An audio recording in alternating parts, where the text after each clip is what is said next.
My name is Emma Grace, and at 34 years old, I finally walked across that stage to receive my master's degree in marketing management. 6 grueling years of weekend classes, online lectures during lunch breaks, and countless nights studying until my eyes burned from computer screen glare. I should have felt nothing but pure joy as I clutched that diploma, surrounded by cheering families and proud graduates. Instead, all I could focus on were the 4 empty seats in the guest section. Seats that should have been filled by the people who mattered most.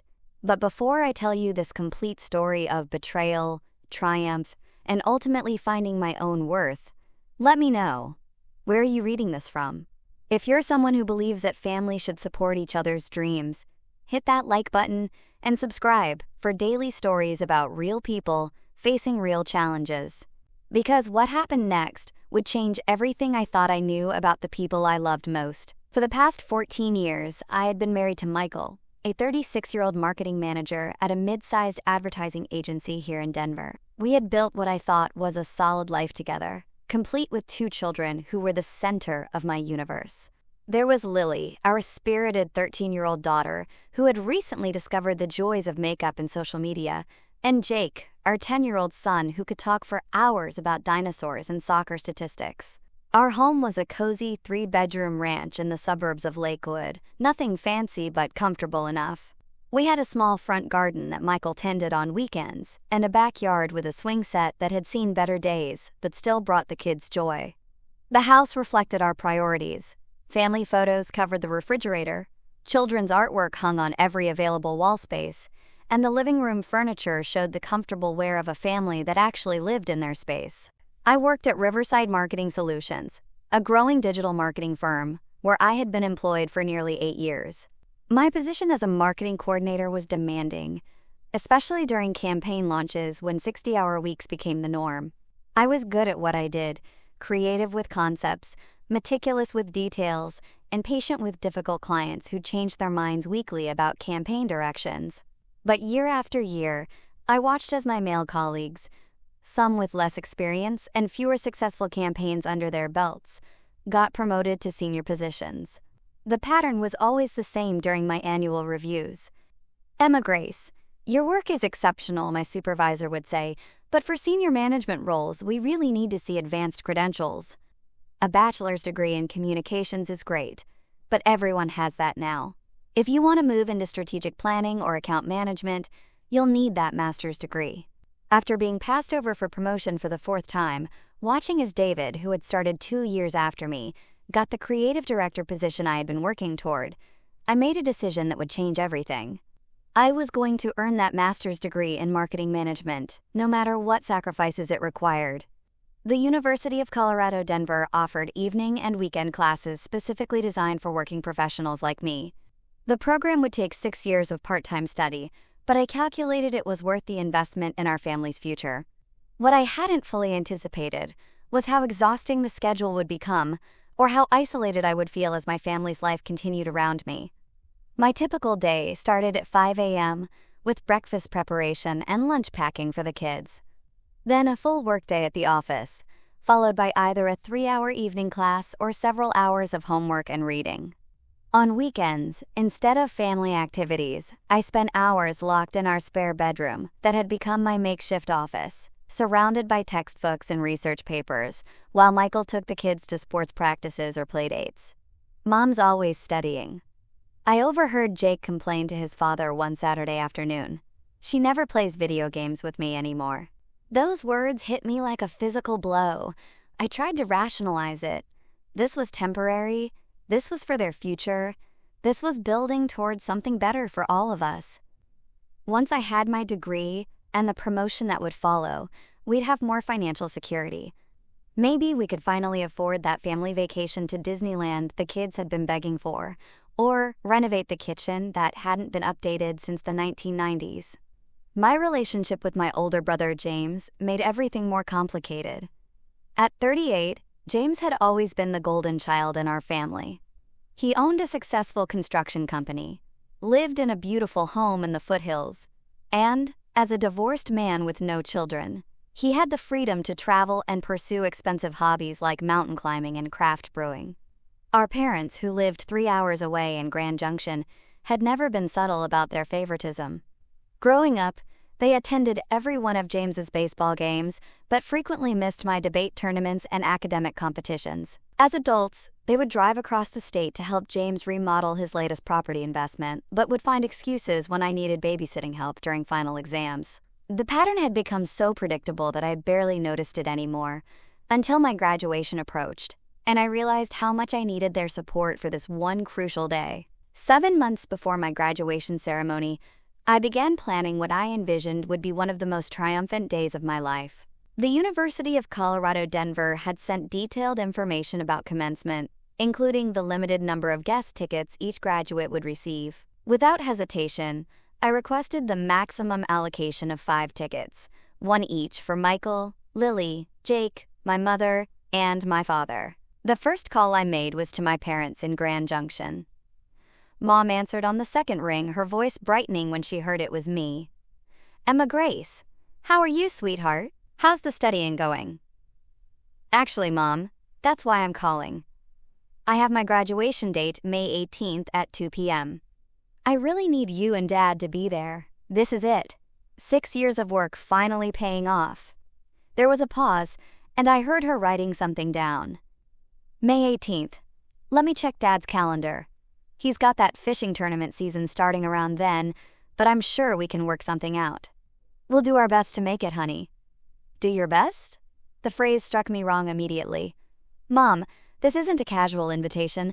This is my master's degree graduation. I've been working toward this for 6 years while raising 2 kids and working full-time. I need you there." Of course," she said quickly, though her tone suggested she was already mentally checking other commitments. "We'll mark it down. Send me all the details when you get them." Next, I called my brother James, hoping for a more enthusiastic response. He was in the middle of a job site inspection but took my call anyway, the sound of construction equipment humming in the background. "Graduation, huh? That's awesome, Em. About time you got that fancy piece of paper. When is it?" "May 18th, 2 p.m. at the University of Colorado Denver. Can you be there? It would mean everything to me to have my big brother in the audience." "Yeah, should be able to swing that. Just wrapped up a big commercial project, so my schedule's pretty open in May. Count me in." His immediate acceptance filled me with relief. At least one family member seemed to understand the importance of this day. With family attendance seemingly secured, I turned my attention to planning the celebration that would follow. I researched restaurants near the campus and discovered Bella Vista, an upscale Italian restaurant that had received rave reviews and could accommodate our party of 6. The reservation would cost nearly $400 for their private dining room, but this was a once-in-a-lifetime occasion. I put down the deposit without a second thought, imagining all of us toasting to my achievement over wine and incredible food. Since my parents would be traveling from Grand Junction, I also used my accumulated hotel points to book them a room at the Hampton Inn downtown. Everything was falling into place perfectly, and for the first time in months, I allowed myself to feel genuine excitement about school instead of just exhaustion. 4 months before graduation, I decided to splurge on something I hadn't done in years, a complete outfit just for me. I drove to Cherry Creek Mall and spent an entire Saturday afternoon shopping, something that felt almost foreign after years of grabbing clothes quickly between work and classes. In the third store I visited, I found it, a stunning emerald green dress with elegant 3/4 sleeves and a fit that made me feel confident and sophisticated. It would look perfect under my graduation gown, but beautiful enough for dinner afterward. The price tag made me hesitate momentarily, but Michael had been encouraging me to spend money on myself for once. "You never buy yourself anything nice," he had said just the week before. "When you graduate, you should celebrate properly." I also scheduled appointments for hair, makeup, and a manicure on the morning of the ceremony. These were luxuries I rarely indulged in, always putting family expenses first. New cleats for Jake's soccer, art supplies for Lily's projects, household repairs that couldn't wait. But I wanted to look and feel my absolute best on this day. "Mom, you look really pretty," Lily said when I tried on the dress at home, twirling in front of our full-length mirror. "Like when you and Dad got married in those photos on the mantle." Her comment brought tears to my eyes. I couldn't remember the last time I had dressed up for anything other than a work function or parent-teacher conference. The daily grind of juggling responsibilities had left little time for personal vanity or self-care. 3 months before graduation, I was riding high on anticipation. My final semester courses were challenging, but manageable, and I could finally see the finish line. I had maintained a 3.8 GPA throughout the program and was even being considered for magna cum laude honors. My professors had been encouraging about my thesis on integrated digital marketing strategies, and several had mentioned potential job opportunities that my degree would open up. At work, my supervisor had begun dropping hints about a promotion that would come available once I completed my degree. The senior marketing strategist position would mean a $15,000 salary increase, my own office, and finally the professional recognition I had been working toward for nearly a decade. "We're really excited to see what you do with that advanced degree," she had said during our quarterly review.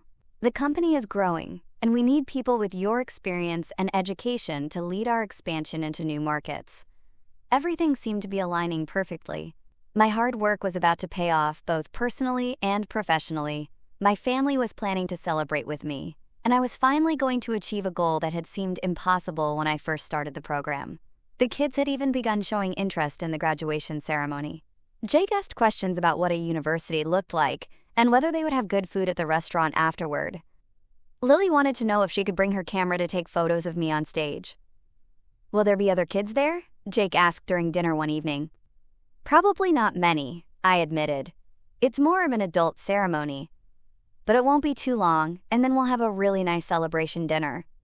Michael seemed genuinely proud and excited. He had started telling people at work about my upcoming graduation, bragging about my dedication and intelligence in a way that made me feel supported and appreciated. "6 years of watching you study every weekend," he said one night as we were getting ready for bed. "I can't wait to finally celebrate everything you've accomplished." 2 months before graduation, I ordered my cap and gown, choosing to have my name embroidered on the inside of the gown as a personal touch. When the package arrived, I carefully hung everything in our closet and took a photo to send to my parents and James. "Getting real now," I texted with the photo. Mom responded with heart emojis and, "So proud of you." James sent back a thumbs up and, "Can't wait to see you walk across that stage, sis." I created a countdown calendar and marked off each passing day with growing excitement. 6 weeks, 5 weeks, 4 weeks. The finish line was in sight, and everything was going according to plan. Or so I thought. 3 weeks before graduation, the first crack in my perfect plan appeared, and it would ultimately shatter everything I had been looking forward to. 3 weeks before my graduation, on what should have been an ordinary Tuesday evening, my phone rang while I was helping Jake with his math homework. The caller ID showed James's name, which was unusual. My brother typically texted rather than called, and never on weekday evenings. "Hey Em, how's it going?" His voice carried that particular tone of forced casualness that I had learned to recognize over the years, the one that usually preceded him asking for a favor or delivering news I wouldn't want to hear. "Good, just helping Jake with fractions. What's up?" "Well, I wanted to give you a heads up about something exciting. I'm throwing this massive housewarming party at my new place on May 18th. Just finished the complete renovation, new deck, outdoor kitchen, the works. I'm planning to invite like 50 people, including some major clients and potential investors. It's going to be epic." My stomach dropped like I was on a roller coaster that had just hit its steepest decline. "James, May 18th is my graduation day. I told you about this months ago." There was a pause that lasted just a beat too long. "Oh, right, your graduation thing. I forgot that was the same weekend." "It's not just the same weekend, James. It's the exact same day. The ceremony starts at 2 p.m. That's tough timing," he said, and I could practically hear him shrugging through the phone. "But hey, maybe you can stop by the party afterward. It'll be going late into the evening. You could celebrate your graduation with everyone." I felt heat rising in my chest, a familiar anger that came with being treated as an afterthought by my own family. "James, this isn't about squeezing in 2 events. This is about you scheduling a party on the one day I specifically told you was important to me." "Come on, Em, don't be dramatic. Can't you reschedule your graduation or something?" The question was so absurd that I actually laughed, though there was no humor in it. Reschedule my graduation? James, universities don't change commencement ceremonies for individual families. This has been scheduled for over a year. Well, I can't change my party now either, he said, his tone becoming defensive. I've already sent out invitations, ordered catering, hired a DJ. This is a huge networking opportunity for my business. Some of these clients only come to town once a year. And my master's degree ceremony isn't important enough to work around? Look, it's just a graduation ceremony, Em.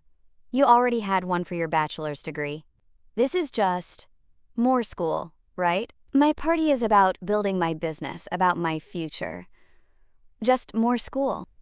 The dismissiveness in his voice made me feel small and insignificant, the way I had felt countless times growing up when his achievements took center stage while mine were treated as expected rather than celebrated.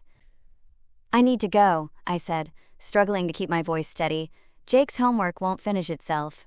Em, wait. I hung up before he could continue, my hands trembling as I set the phone down. Jake looked up at me with concern, his pencil poised over a half-completed math problem. Are you okay, Mom? You look upset. I forced a smile, not wanting to burden him with adult drama. I'm fine, honey. Just a misunderstanding with Uncle James. Let's focus on these fractions. But inside, I was anything but fine. The conversation had triggered a familiar pattern of hurt and frustration that I thought I had moved beyond. Once again, James's plans took precedence over everything else in our family, and everyone was expected to adjust accordingly. That night, after the kids were in bed, I told Michael about the conversation. We were sitting on our back patio, sharing a bottle of wine and enjoying the cool evening air, one of our rare moments of quiet together. He actually asked if you could reschedule your graduation? Michael's eyebrows shot up in disbelief. Those were his exact words. As if I could just call the university and ask them to move commencement to a more convenient date. Michael shook his head. Your brother can be incredibly self-centered sometimes, but hey, it's his loss. You'll still have all of us there cheering you on. His words were meant to be comforting, but they highlighted something I hadn't fully processed yet. If James wasn't coming, would my parents still attend? Or would they choose his party over my graduation, as they had chosen his events over mine so many times before? The next morning, I decided to call my mother directly, hoping she would be the voice of reason in our family's dynamics. She answered after several rings, sounding breathless. Emma Grace? Is everything okay? You don't usually call this early. Mom, I need to ask you something important. James scheduled a housewarming party for May 18th, the same day as my graduation. You and Dad are still planning to come to my ceremony, right? The silence that followed was deafening. I could practically hear her internal conflict playing out. Oh dear, that is unfortunate timing. James did mention his party, and your father was looking forward to seeing the new house. James put so much work into that renovation. Mom, I interrupted, my voice sharper than I intended. I asked you months ago to save this date. This is my master's degree graduation, 6 years of work. I know, sweetheart, and we're very proud of you. But James's party is such a big deal for his business. He's been planning this for months, too. I've been planning my education for 6 years. Can't we do both? She asked, hopefully. Maybe attend part of your ceremony and then drive to James's house for the party. The logistics were impossible. James lived 2 hours from Denver. The graduation ceremony would likely run until at least 5 p.m., and family photos and dinner reservations would extend the day even later. But more than the logistics, it was the principle that hurt. Once again, I was being asked to settle for partial attention, while James received everyone's full commitment. You can't do both, Mom. They're happening at the same time, and James's house is too far away. You have to choose. Another painful silence. Then, let me talk to your father and see what we can work out. But her tone told me everything I needed to know. The fact that this was even a discussion, that my graduation wasn't automatically the priority, revealed how little my achievements meant to my parents compared to James's social events. Over the next few days, I received a series of increasingly diplomatic text messages from my mother, each one a masterpiece of non-committal politeness. Still working on the schedule, one read. trying to figure out the best way to support both of you," said another. The writing was on the wall, but I couldn't bring myself to accept it fully. These were my parents, the people who had raised me, who had always said they loved both their children equally. Surely when it came down to it, they would choose to witness their daughter's major life achievement over a party. A week later, the official confirmation came via email, a formal, carefully worded message that felt like it had been composed by a corporate communications team rather than my own mother. "Dearest Emma Grace," it began, "after much consideration and discussion, your father and I have decided to attend James's housewarming party on May 18th. We know how disappointed you must be, but this event is crucial for James's business relationships, and some of his important clients will only be in Colorado for this one weekend. We promise to take you out for a special celebration dinner the next time we're in Denver. We hope you understand. Love, Mom and Dad." I read the email 3 times, each reading making the rejection feel more profound. The language was so formal, so distant, as if they were declining a wedding invitation from an acquaintance, rather than choosing to miss their daughter's graduation. That evening, I showed the email to Michael, who read it with growing anger. "This is unbelievable," he said. "They're actually choosing a party over your graduation?" Apparently, James's business networking is more important than 6 years of my hard work.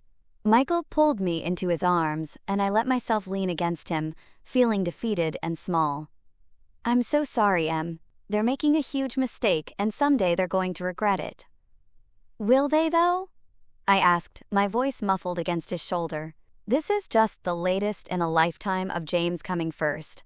I don't think they even see it as choosing him over me. I think they genuinely believe his needs are more important. That night, as I lay in bed staring at the ceiling, I made a decision that would prove to be prophetic. I decided that my immediate family, Michael, Lily, and Jake, would be enough. I didn't need my parents' validation or James's support to make this day meaningful. I had my husband and children, and they understood what this achievement meant to me. Or so I thought. Little did I know that the worst betrayal was yet to come, and it would come from the people I trusted most. 2 weeks remained until graduation when the unthinkable happened. I was in the kitchen preparing dinner, mentally going through my final preparations for the ceremony, when my phone rang. The caller ID showed my mother's name, which surprised me since we hadn't spoken since her email about choosing James's party over my graduation. "Emma Grace, I hope I'm not interrupting anything important," she said, her voice carrying that artificially sweet tone she used when she was about to ask for something. "Just making dinner, Mom. What's up?" "Well, I was talking to James today about his party, and he mentioned something interesting. He said Michael had called him to ask about bringing Lily and Jake to the housewarming. Apparently, there will be other families there with children their ages, and James is setting up games and activities for all the kids. He even mentioned hiring someone to supervise a treasure hunt in his backyard." My wooden spoon clattered to the floor as my hand went limp. "What are you talking about?" "Oh, didn't Michael mention it? James said Michael was very interested in bringing the children to the party. There will be a bounce house, and you know how much Jake loves those. And Lily's friend, Sophie from soccer. Her family was invited too. James thought it would be wonderful for the kids to have playmates." The kitchen suddenly felt like it was spinning around me. "Mom, I need to go." I hung up without waiting for her response and immediately turned toward Michael, who had just walked into the kitchen from his home office. The guilty expression that crossed his face when he saw my stunned look told me everything I needed to know. "We need to talk," I said, my voice barely above a whisper. Michael glanced toward the living room where both kids were watching television, then back at me. "Let me guess, your mom called. Why does my mother think you're planning to take our children to James's party on my graduation day?" He ran a hand through his hair, a nervous habit I knew well. Can we discuss this rationally? The kids heard about the party from their cousins when we were over at your aunt's house last weekend. They've been talking about it nonstop. The bounce house, the treasure hunt, seeing their friends. They're really excited about it." "And you told them they could go without discussing it with me first?" "I mentioned to James that the kids were interested. I didn't make any concrete plans," he said defensively, though his tone suggested otherwise. "But think about it logically, Em. Your graduation ceremony is going to be 3 hours of sitting quietly while hundreds of names are called. The kids will be bored out of their minds. I stared at my husband in disbelief. So instead of teaching them about supporting family and celebrating important achievements, you want to teach them that fun always comes first? That's not what this is about, Michael protested. This graduation represents 6 years of you prioritizing school over family time. 6 years of missed dinners, skipped weekend activities, and evenings when you were too exhausted to help with homework because you were studying. Don't you think the kids deserve to have some fun for once? His words hit me like a slap. I did all of that for our family's future, Michael. To get the promotion that would give us financial security. To be a role model for the kids about working hard for your goals. And that's admirable, he said, his tone becoming patronizing in a way that made my blood boil. But the kids are only young once. Jake is 10. How many more years will he be excited about bounce houses? Lily is 13 and finally showing interest in socializing with friends. This could be great for her confidence. What about my confidence? I asked, my voice rising despite my efforts to stay calm. What about showing them that their mother's achievements matter? That women can pursue education and career advancement at any stage of life? Michael sighed heavily. Emma Grace, be reasonable. It's just a graduation ceremony. You're 34, not 22. It's not like this is your first degree. Just a graduation ceremony. The exact words James had used. I felt something fundamental shift inside me. A recognition that the two most important men in my life viewed my 6-year struggle as trivial, unworthy of a single afternoon of their attention. So what are you suggesting? I asked, though I already knew the answer. Maybe we can compromise, he said, using that maddeningly reasonable tone that meant he had already made up his mind. I could take the kids to James's party and meet you at Bella Vista afterward for dinner. Or maybe I attend the ceremony alone while the kids go to the party, and we all meet up later. I stared at him in complete shock. Do you hear yourself right now? You're treating this like a negotiation? Like my graduation is some minor inconvenience that needs to be worked around. You're being dramatic, Michael muttered, and those 3 words crystallized everything that was wrong with this conversation. Dramatic? I repeated. 6 years, Michael. 6 years of 5 a.m. wake-ups to study before the kids got up. 6 years of carrying a full course load while working full-time and managing our household. 6 years of missing family events so I could attend classes and complete assignments. 6 years of you complaining about my absence while I was building a better future for all of us. And now that it's finally over, now that I want one day, just one single day of recognition and support, you're all too busy with a party. The kids should be able to decide for themselves, he argued. They're old enough to choose what they want to do. They're 13 and 10. I shot back. Of course they're going to choose a bounce house over a graduation ceremony. That's exactly why parents make decisions based on values and priorities, not on what seems more entertaining. Our voices had been steadily rising, and suddenly Lily appeared in the kitchen doorway, her face anxious. Why are you guys fighting? She asked in a small voice. Michael and I both stopped mid-argument, realizing we had been overheard.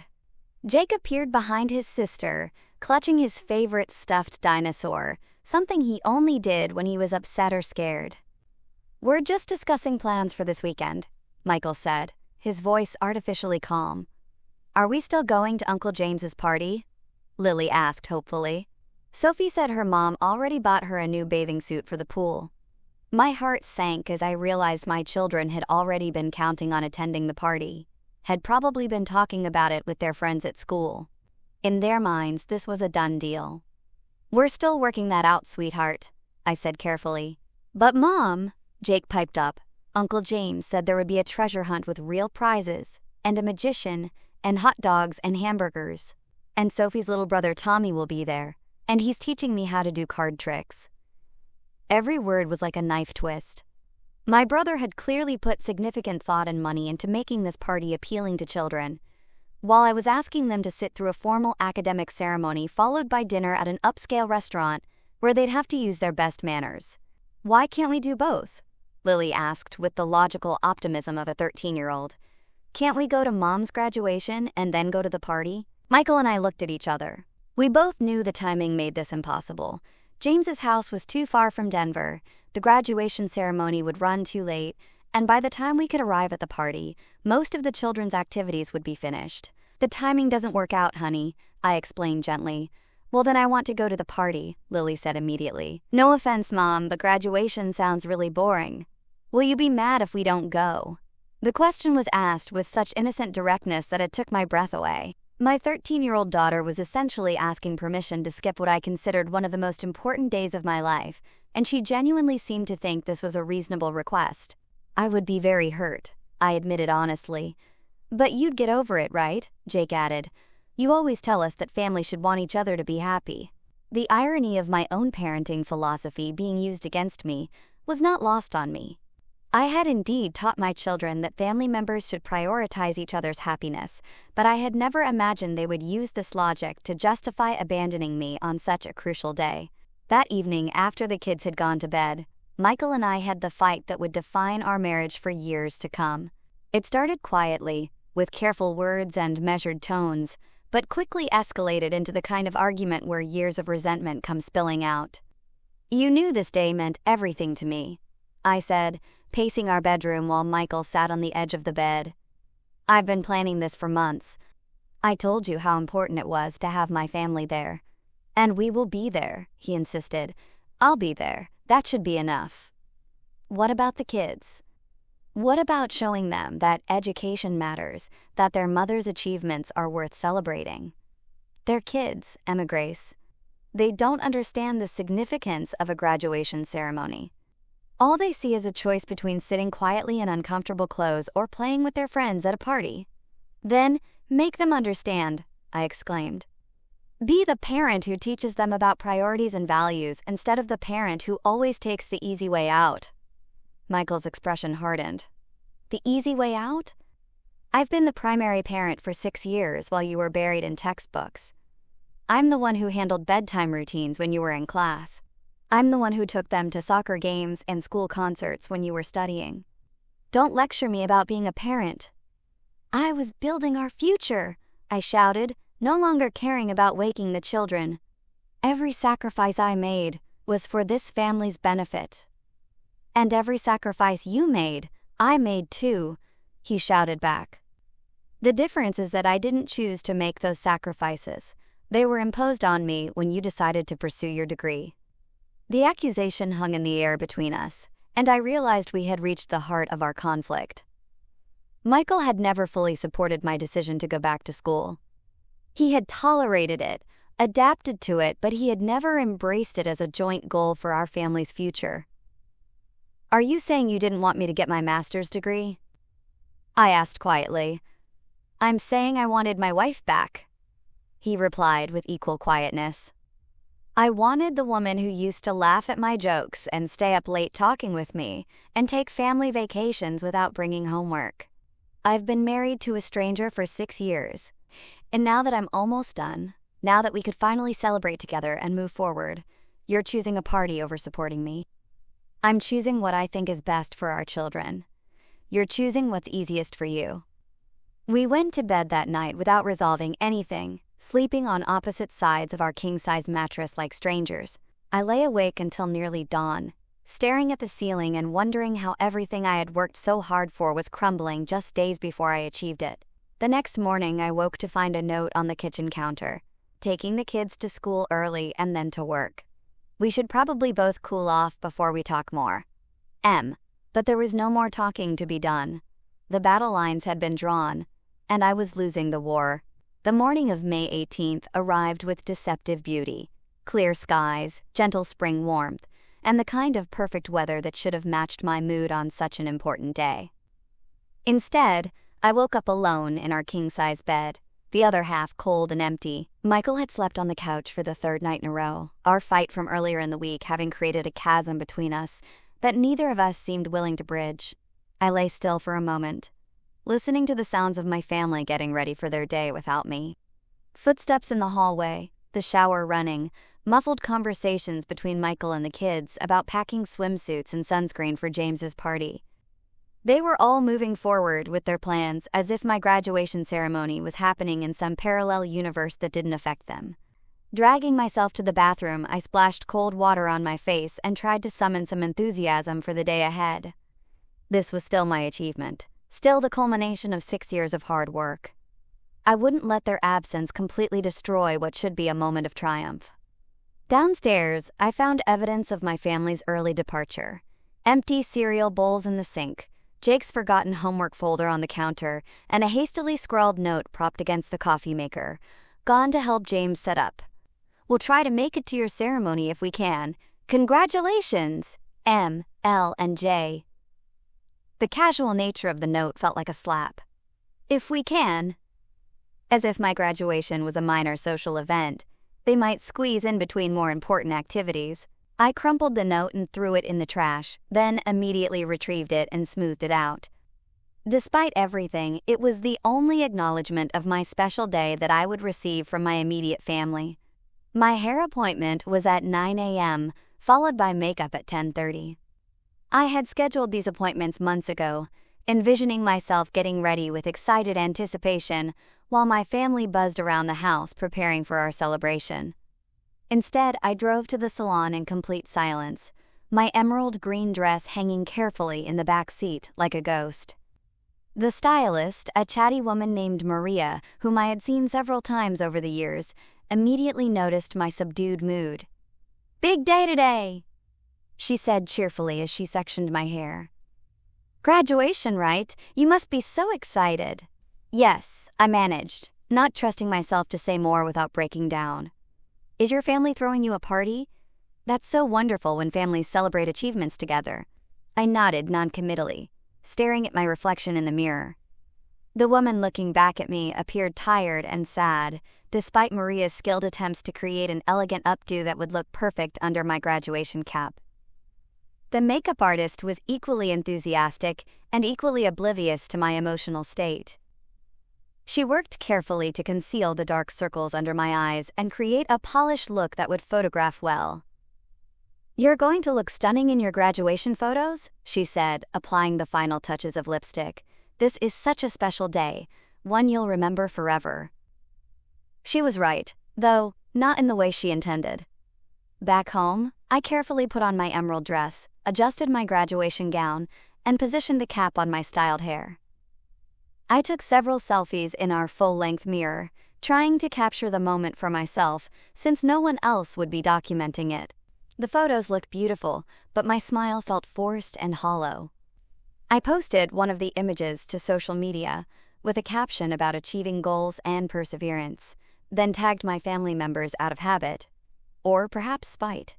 The congratulatory comments began immediately from coworkers, old college friends, and distant relatives, all expressing pride and excitement. Everyone except the people whose opinions mattered most. Before leaving the house, I texted Michael one final time, "Leaving for campus now. Are you still planning to come?" The response came quickly.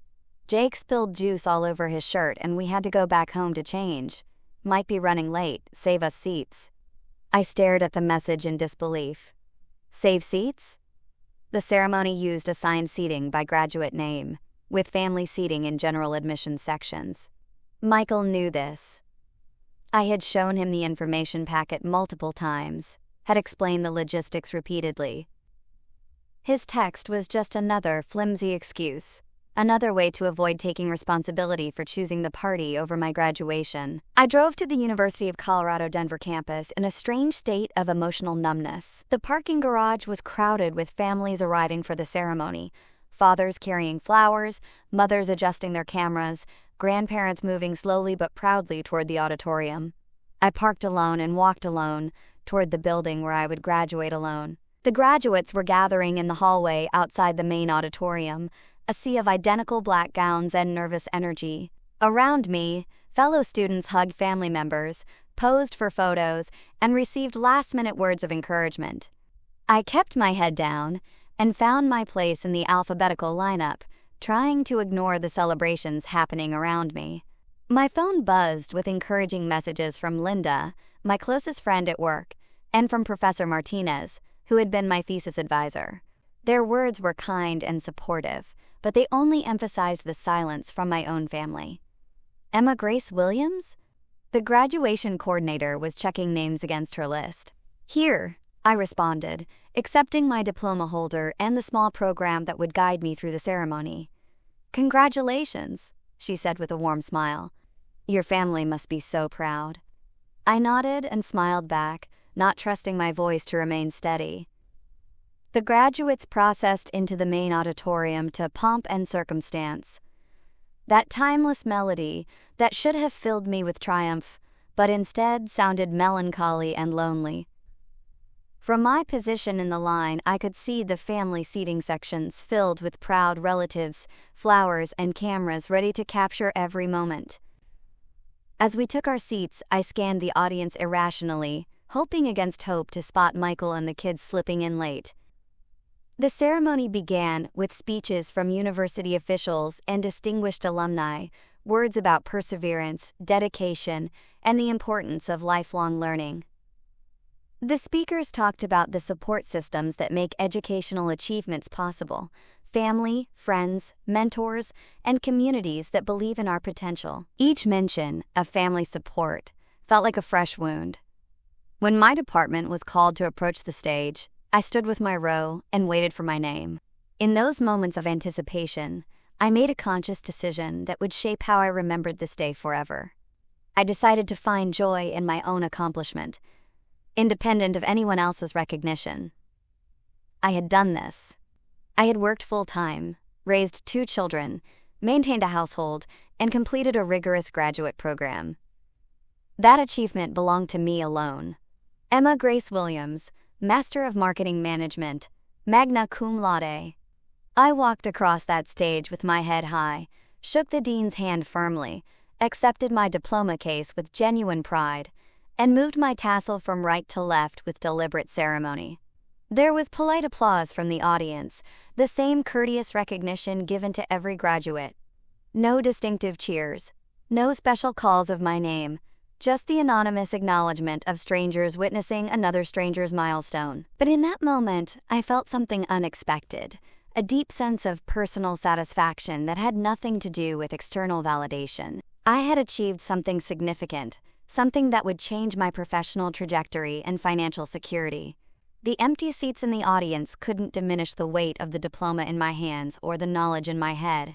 Returning to my seat, I sat through the remainder of the ceremony with an odd sense of calm. The hurt was still there, sharp and fresh, but it was accompanied by something stronger, a recognition of my own worth that didn't depend on my family's presence or approval. When the ceremony ended, graduates flooded the area outside the auditorium for the traditional cap tossing and family photos.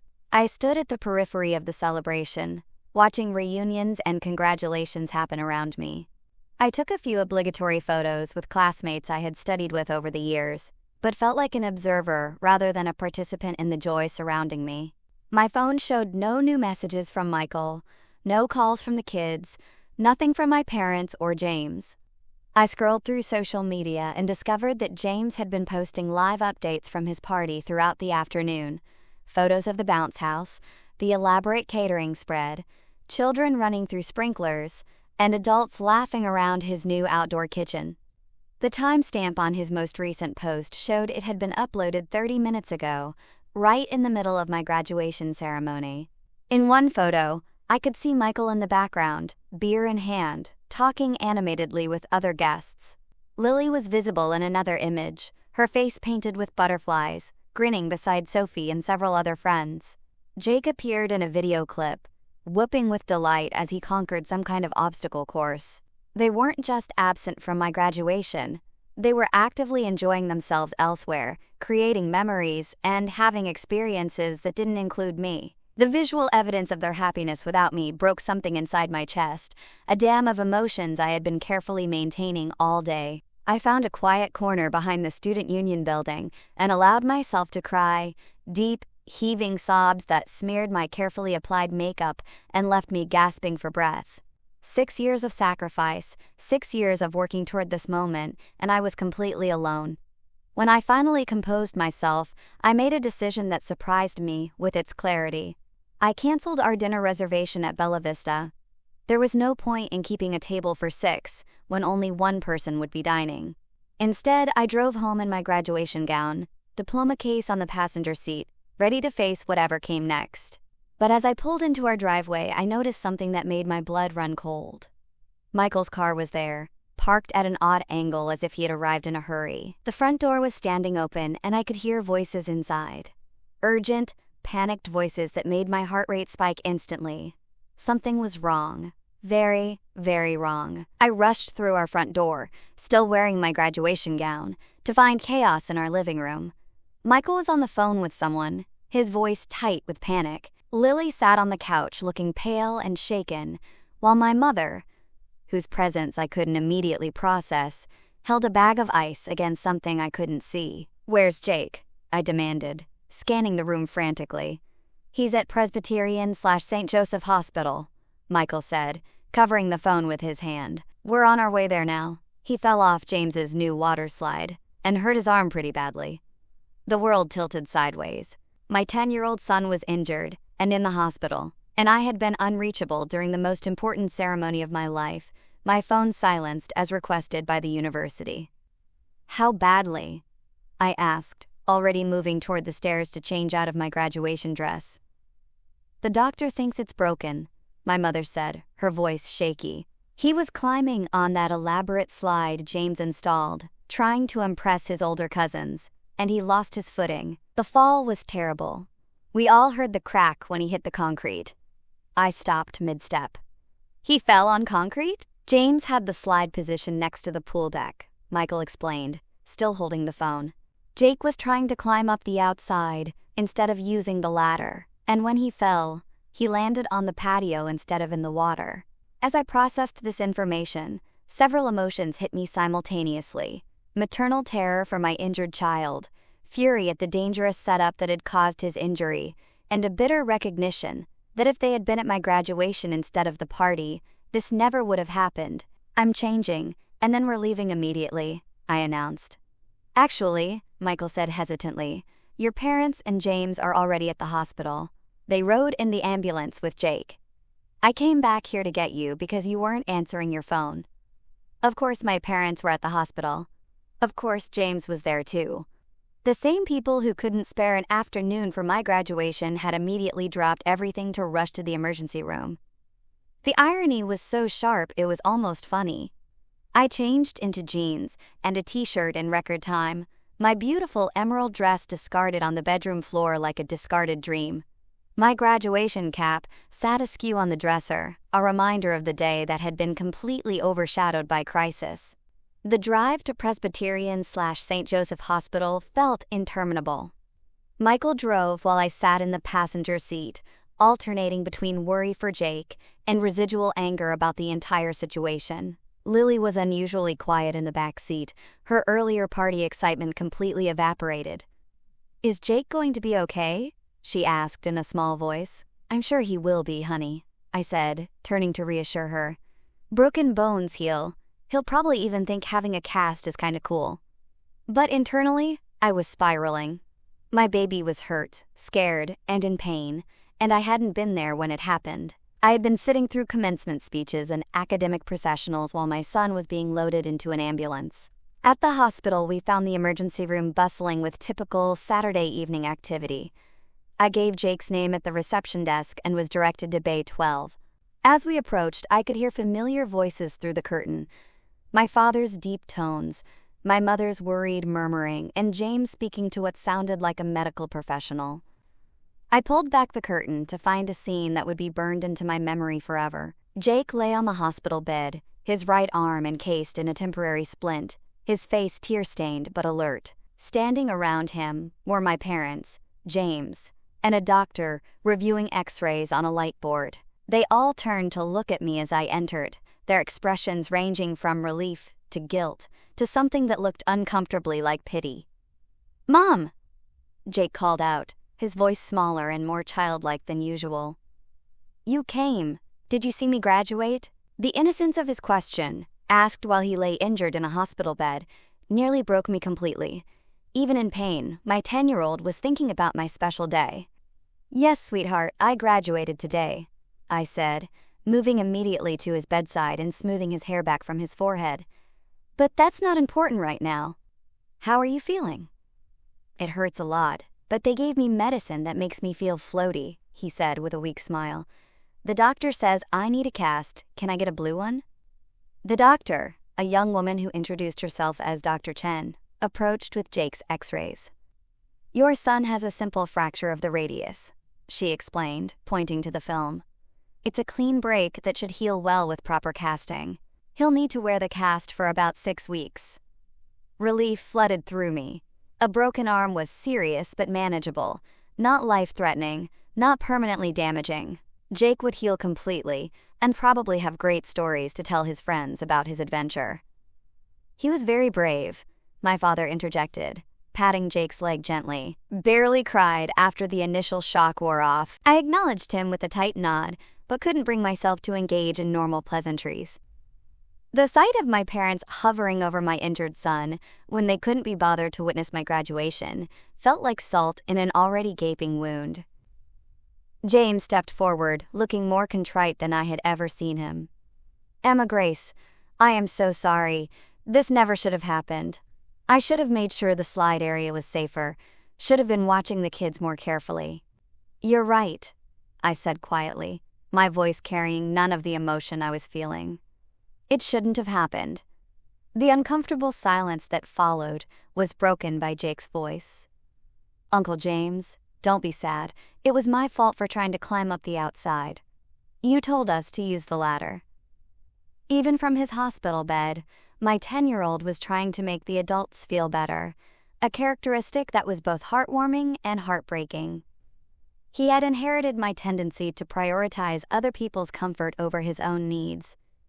When can we take him home? I asked Chen, focusing on the practical matters that needed attention.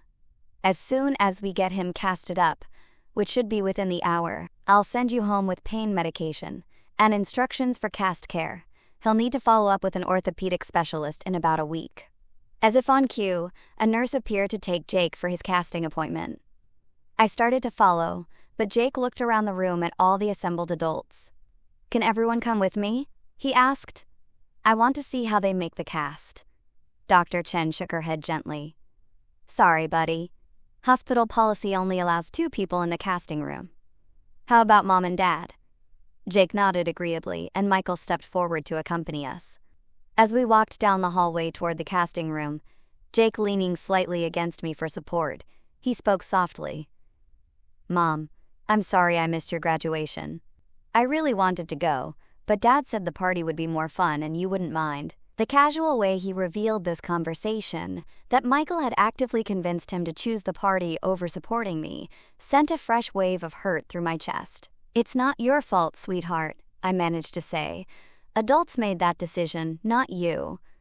But you're sad about it. There was no point in lying to him. Yes, I'm sad. But I'm also very proud of myself, and I hope someday you'll understand why today was important to me. Jake nodded solemnly, processing this with the seriousness that children bring to adult emotions they don't fully comprehend. I'm proud of you too, Mom. Even if I didn't get to see you get your diploma thing. His simple words, spoken while we walked toward his medical treatment, meant more to me than any formal congratulations I might have received. My 10-year-old son, despite his pain, and despite the adults who had influenced his choices, understood that my achievement mattered. The casting process took about 30 minutes, during which Jake peppered the technician with questions about how the fiberglass would harden and whether he could decorate it with stickers. By the time we returned to the emergency bay, he was in much better spirits, proudly displaying his bright blue cast to anyone who would look. My parents and James were waiting with cups of cafeteria coffee and anxious expressions. The crisis had temporarily papered over the underlying family tensions, but I knew that once Jake was safely home, we would need to address what had happened today. Not just the accident, but the choices that had led to it. Ready to go home? Michael asked, gathering Jake's discharge paperwork. Actually, I said, making a decision that surprised even me.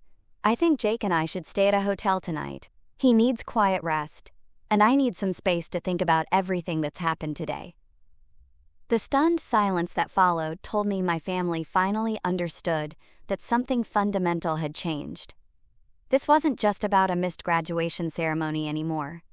This was about respect, priorities, and what we valued as a family.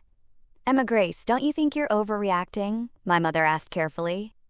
"Jake needs his own bed, his familiar surroundings.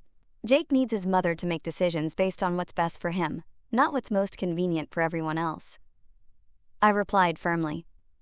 "And right now, what's best for both of us is some quiet time away from all of this." I looked around at the faces of my family, my parents, my brother, my husband, all of whom had made it clear through their actions that my needs and achievements came secondary to social events and entertainment. "We'll talk tomorrow," I said, "after I've had time to process what happened today and what it means for all of us going forward." As Jake and I walked out of the hospital together, him proudly showing his cast to every nurse and security guard we passed, I realized that this day had indeed been transformative, just not in the way I had expected.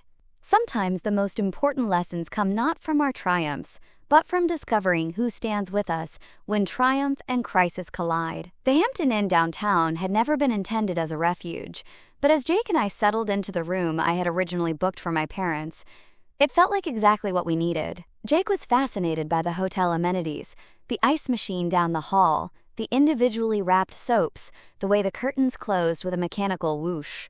His excitement provided a welcome distraction from the emotional weight of the day. "This is like a vacation," he declared, bouncing carefully on one of the 2 queen beds while protecting his blue cast. "Can we order room service for dinner?" I smiled at his resilience, the way children can find joy even in unexpected circumstances. "Absolutely. What sounds good?" As Jake studied the room service menu with the intensity of a scholar, I sat on the other bed and finally allowed myself to fully process the day's events. My graduation morning felt like it had happened weeks ago, though it had been less than 12 hours since I walked across that stage alone. My phone had been buzzing constantly with messages I hadn't yet read. Now, in the quiet hotel room, with Jake safely beside me, I finally looked at the flood of communications that had accumulated. Michael had sent 17 messages, escalating from concerned to apologetic to desperate. "Are you seriously staying at a hotel? Emma Grace, we need to talk about this reasonably. The kids are asking where you are.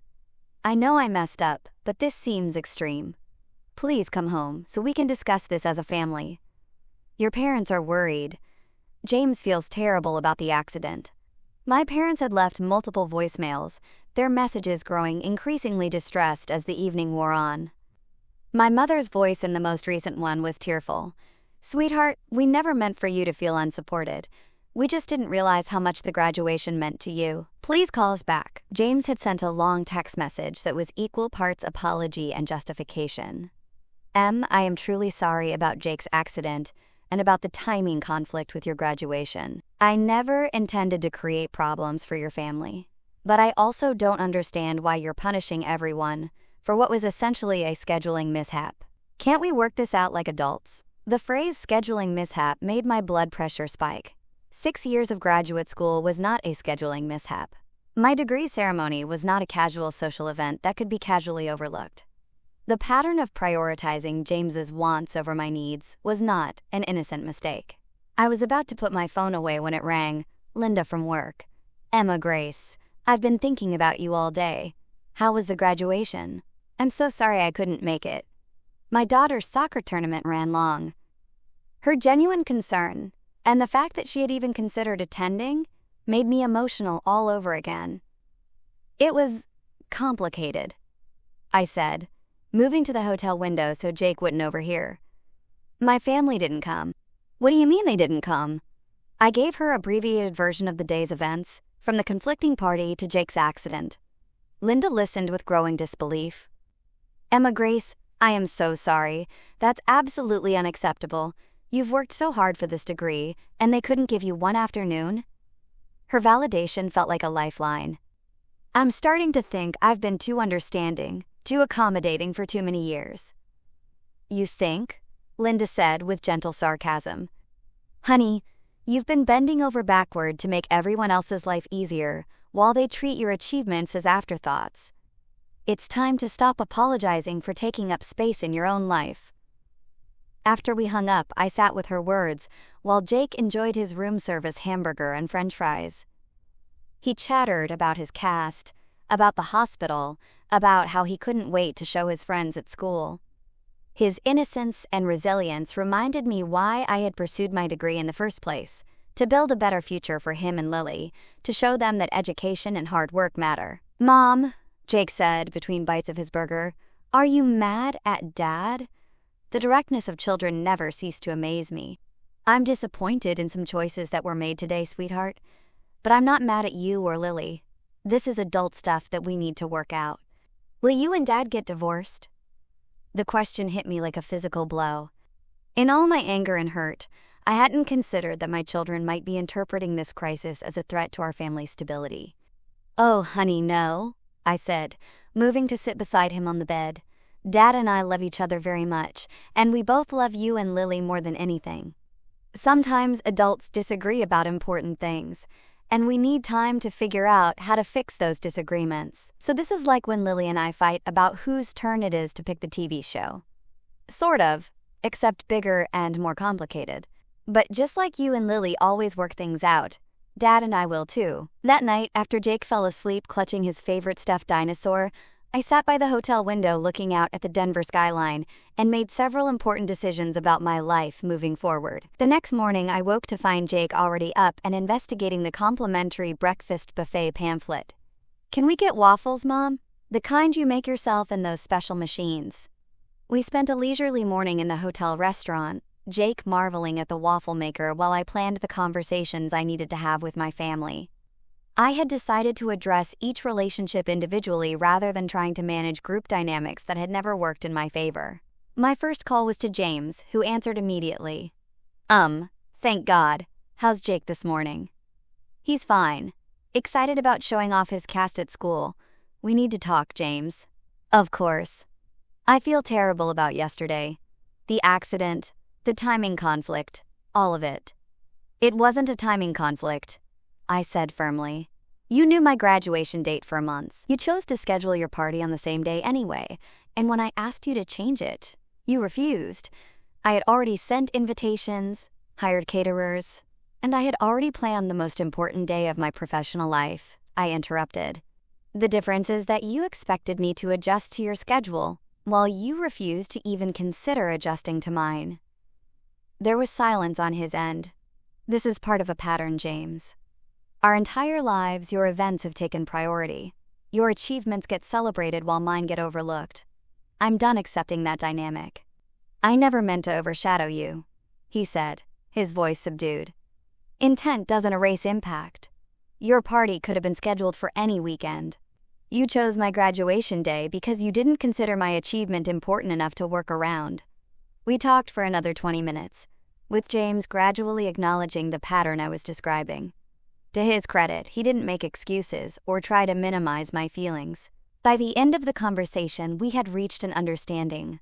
Our relationship going forward would require him to consider my needs as equal to his own, not secondary. My conversation with my parents was more emotional but equally necessary. My mother cried through most of it, repeatedly saying she hadn't realized how much the graduation meant to me, how thoughtless they had been. "But sweetheart," she said, "you've always been so independent, so capable of handling things on your own. We thought you didn't need our support the way James does." "Everyone needs support, Mom. I've just been better at pretending I don't. But that doesn't mean I actually don't need it." My father, characteristically more reserved, simply said, "We made a mistake, Emma Grace. A big one. How do we fix it?" "By making different choices going forward. By treating my milestones as important as James's. By showing up when I need you, not just when it's convenient." The hardest conversation was with Michael, who arrived at the hotel that evening after I had texted him our room number. Jake was thrilled to see his father, showing off his cast decorations, hotel stickers, and drawings he had made throughout the day. After Jake fell asleep, Michael and I sat in the hotel's small business center, finally talking honestly about our marriage. "I know I failed you yesterday," he began. "I got caught up in what seemed easier for the kids, and I lost sight of what mattered to you. Michael, yesterday revealed something bigger than just bad judgment. You resent my degree, don't you?" He was quiet for a long moment. I resent what pursuing it cost us. 6 years of feeling like I was married to a stranger who was always stressed, always studying, always unavailable. And now that I'm done, now that we could celebrate together and move forward, you couldn't give me one day of recognition. You're right, he said simply. I was so focused on the kids having fun that I forgot about celebrating your accomplishment. I'm sorry. We talked through our problems until nearly midnight. His feelings of being a single parent during my school years, my feelings of being unsupported in my goals, our different visions of what family priorities should look like. It was the most honest conversation we had had in years. What do you need from me going forward? He asked as we prepared to return to our respective rooms. I need a true partner who values my goals as much as his own and the children's. I need to stop being the default parent, the one whose needs always come last. And I need you to help the kids understand that supporting family achievements is more important than always choosing the most entertaining option. Michael nodded slowly. I can do that. I want to do that. The next morning, as Jake and I prepared to check out of the hotel, I felt something I hadn't experienced in years, a clear sense of my own worth and boundaries. The people in my life now understood that my needs mattered, that my achievements deserved celebration, and that I would no longer accept being treated as an afterthought. But the real test would come in the weeks and months ahead, when the crisis had passed, and we all had to live up to the promises we had made. 3 months after graduation, I sat in my new office at Riverside Marketing Solutions, reviewing quarterly reports in the late afternoon sunlight streaming through my own window. The promotion to senior marketing strategist had come through just as promised, along with the salary increase that was already making a tangible difference in our family's financial security. But more than the money or the title, I valued the respect that came with it. The way colleagues now sought my input on major campaigns, the way my supervisor included me in strategic planning meetings, the way my professional opinions carried weight. The diploma hung on my office wall in a simple black frame, positioned where I could see it whenever I looked up from my desk. Some days I still marveled at it, that elegant script spelling out Master of Marketing Management and my name in formal calligraphy. It represented more than an educational achievement. It was proof of my ability to persist through obstacles and prioritize long-term goals over immediate comfort. My desk phone rang, interrupting my review of the Patterson Industries campaign proposal. Emma Grace, it's Michael. I'm leaving work early to pick up Jake from school. Remember he has that follow-up orthopedic appointment at 3:30. Right, the 6-week checkup. Hopefully they'll clear him for full activities again. He's been dying to get back on his bike. I'll text you updates from the appointment.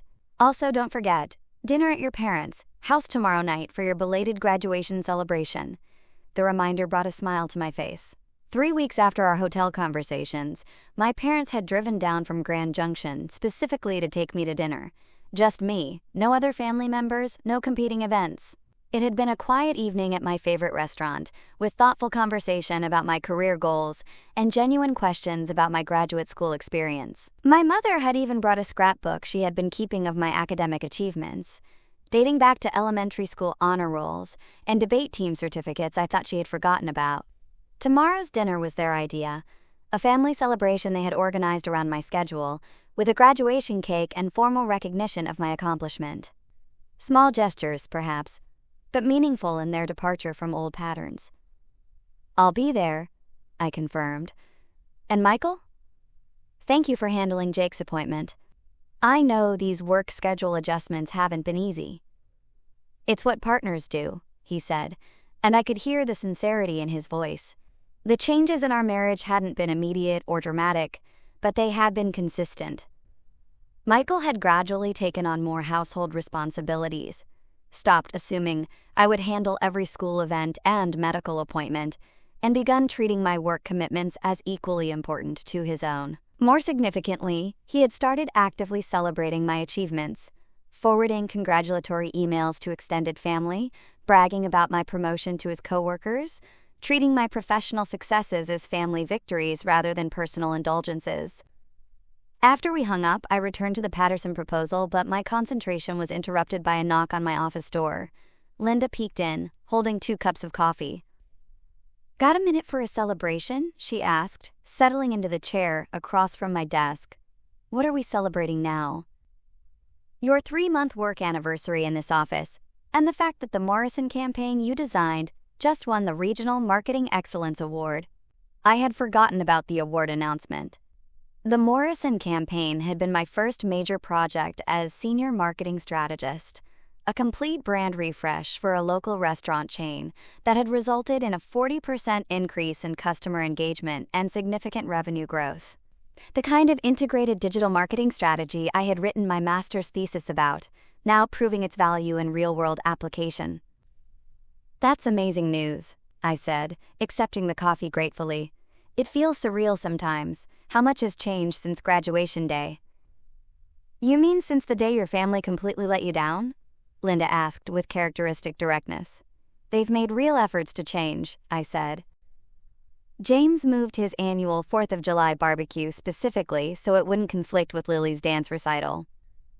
My parents drove down for Jake's cast removal ceremony, which he insisted was important enough for them to attend. Michael planned a weekend getaway for just the two of us to celebrate my promotion. And how do you feel about all these efforts?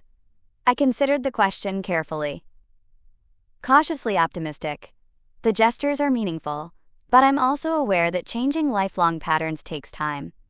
I'm not going back to accommodating everyone else's schedules at the expense of my own priorities. Linda nodded approvingly. Good. You've worked too hard to rebuild your boundaries to let them erode again. That evening, I arrived home to find Jake in the backyard, triumphantly riding his bike in circles around our patio furniture. His cast had been removed that afternoon, and his arm, though slightly pale and thin from weeks of immobilization, was fully functional. Mom, look! Dr. Chen says I can do everything normal again, he called out, executing a careful turn that would have been routine 3 months ago, but now felt like a major accomplishment. That's wonderful, sweetheart. How does your arm feel? Weird, but good weird. Like it's lighter than it used to be. Michael emerged from the house, carrying a glass of iced tea and wearing an expression of parental relief. The doctor was impressed with how well the bone healed. No restrictions, no physical therapy needed. He's officially cleared for all activities. Including the rock climbing camp this summer? Jake asked hopefully. We'll discuss that later, I said diplomatically, though privately I was leaning toward yes. The accident at James's party had been a freak occurrence, not an indication that Jake was reckless or accident-prone. I didn't want his adventurous spirit to be diminished by one unfortunate fall. Lily appeared in the kitchen doorway, phone in hand as usual. Mom, Sophie's mom wants to know if I can sleep over Friday night. They're going shopping for homecoming dresses on Saturday, and she wants me to come with them. That sounds fun. Yes, you can go. Thanks. Also, I need to tell you something. Lily's tone became more serious, and she actually put her phone down, a sure sign that whatever she wanted to discuss was important. I've been thinking about what happened on your graduation day, and I want to apologize. I was surprised by her maturity and the thoughtfulness of her approach. What specifically do you want to apologize for? For choosing the party over supporting you? I knew your graduation was important, but I was thinking about what would be more fun for me instead of what would be meaningful for our family. That was selfish. The apology was so genuine and well-articulated that I felt a surge of pride in my daughter's emotional growth. Thank you for that, Lily. It means a lot to hear you acknowledge it. I also want you to know that I bragged about you to all my friends. I told them my mom got her master's degree while working full-time and taking care of us, and they all said that was really cool. Sophie's mom said she couldn't even handle taking one college class when Sophie was little. Your mom is pretty amazing, Michael added, joining our conversation. And I'm proud of how you've both learned from what happened. That weekend, we held our first official family meeting, something I had instituted as part of our new approach to making decisions together, rather than allowing competing priorities to create conflict. Okay, family, I said, opening the notebook where I had written our agenda. We need to coordinate schedules for the next month. Jake has soccer tryouts. Lily has homecoming activities. I have a business conference in Chicago. And Dad has his company retreat. Rather than the chaotic juggling of obligations that had characterized our family scheduling for years, we spent 30 minutes thoughtfully discussing each person's commitments, identifying potential conflicts, and problem-solving transportation and childcare needs. Most importantly, we treated everyone's activities as equally valid. Jake's soccer was no more or less important than my professional conference. Lily's homecoming preparations deserved the same logistical support as Michael's work retreat. "This is so much better than the old way," Lily observed. "Remember how we used to just figure things out at the last minute, and someone always ended up disappointed?" "Usually, Mom," Jake added with the matter-of-fact honesty of a 10-year-old. Michael and I exchanged a look across the kitchen table. Our children were learning lessons about partnership, respect, and family priorities that would serve them well in their future relationships. Later that evening, as I was preparing for bed, I received a text from James. Just wanted you to know that I included information about your master's degree in our company newsletter. The article about successful family members mentioned your achievement and your new position. I hope that's okay. I'm proud of my sister and wanted our employees to know about your accomplishments." The gesture was small but significant. For the first time in our adult relationship, James was actively promoting my achievements rather than expecting me to celebrate his while mine went unmentioned. I replied, "That's really thoughtful, James. Thank you." Standing in our bathroom, brushing my teeth before bed, I caught sight of myself in the mirror. The woman looking back at me appeared confident, rested, and content in a way I hadn't been for years. The exhaustion and stress that had characterized my graduate school years had been replaced by the satisfaction of professional growth and personal boundaries that were being respected. My phone buzzed with one final message of the day, a text from my mother. "Looking forward to tomorrow's celebration dinner. I made your favorite lemon cake from scratch, and your father picked up those flowers you liked from your wedding. White roses with the blue ribbon. We're so proud of you, sweetheart." As I settled into bed beside Michael, who was reading a mystery novel in the lamplight, I reflected on how profoundly my life had changed since graduation day. The hurt and betrayal I had felt that morning seemed like ancient history, replaced by relationships built on mutual respect and recognition. "Michael," I said softly, not wanting to interrupt his reading but needing to share the thought that had been developing all evening. He looked up from his book, giving me his full attention. "I'm happy," I said simply. "For the first time in years, I'm genuinely happy with my life, my relationships, and my future." He smiled and reached over to squeeze my hand. "I'm happy too, and I'm grateful that you were strong enough to demand better from all of us. We needed that wake-up call, even if it meant staying in a hotel and making everyone uncomfortable. Especially because of that. You showed us that your needs matter, that your achievements deserve celebration, and that love without respect isn't really love at all." As I drifted off to sleep that night, I thought about the young woman who had started graduate school 6 years earlier, exhausted, underappreciated, and uncertain about her own worth. She had dreamed of walking across that graduation stage, surrounded by a cheering family, celebrating a shared achievement that would benefit everyone. Instead, I had walked across that stage alone, learned to value my own accomplishments independent of external validation, and discovered that the most important relationship I could nurture was the one with myself. The family celebration I had originally planned would have been wonderful, but the self-respect I had gained was invaluable. 6 months later, when Lily graduated from 8th grade, our entire extended family attended her ceremony. Parents, grandparents, uncle, and cousins, all cheering as she received her Academic Excellence Award. The difference was striking. This time, the celebration felt authentic rather than obligatory, supportive rather than performative. During the reception afterward, as I watched my daughter beam with pride while surrounded by genuinely engaged family members, I realized that the painful lesson of my graduation day had taught all of us something crucial about love, respect, and the difference between showing up and truly being present. Sometimes the most difficult experiences in our lives become the foundation for the strongest, most honest relationships we'll ever build.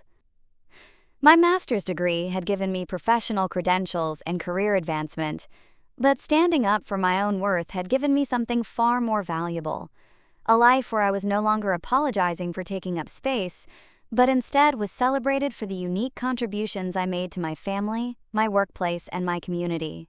That graduation day had indeed been transformative. just not in the way I had originally envisioned. And in the end, the transformation had been far more profound and lasting than any single ceremony could have provided.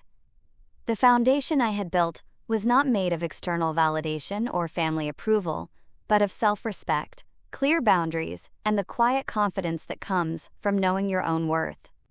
It was a foundation strong enough to support not just my own dreams, but the dreams of everyone I loved. And it would last a lifetime.